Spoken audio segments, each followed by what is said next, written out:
Alright, meron tayong ginagawa rito. So bali ito, ang ginawa dito is nagpalit tayo ng head 2326, then 66mm yung kanyang block. So ito yung dating kanyang head 2023. Ang naging issue na ito is may lumalabas na coolant dito sa port.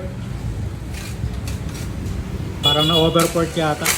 Yan. So bali TRF to. Tapos naka JBT na valve na sobrang lubog.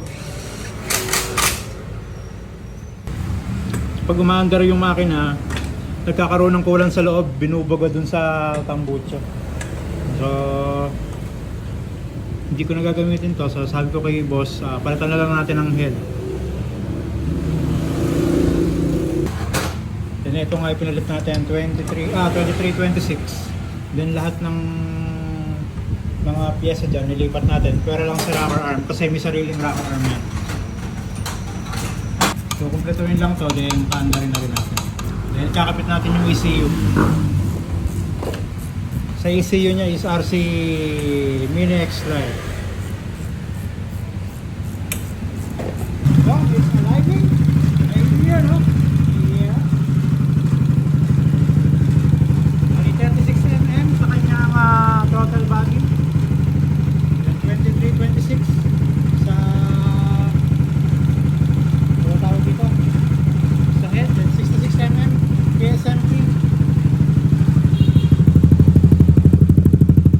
and then version 4 sa pipe, then RC Mini X line sa kanyang ECU.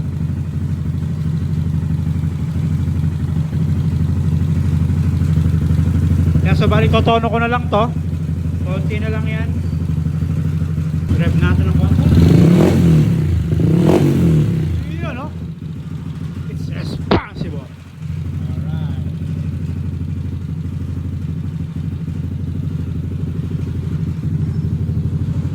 So itotono ko na lang to. Pagka wala naging diferensya, susolve natin sa may-ari yan. So ang next build natin siguro, Mio 4 valves. Sana matuloy. Yan. Hintayin nyo. Bali JBT ang gagamitin natin itong pyesa sa 4 valve. Sa crank plus 6, pero hindi siya JBT kasi wala nang makuwang JBT na plus 6 sa Mio. Alright, so bali hanggang dito lang ang ating video. So thank you and goodbye.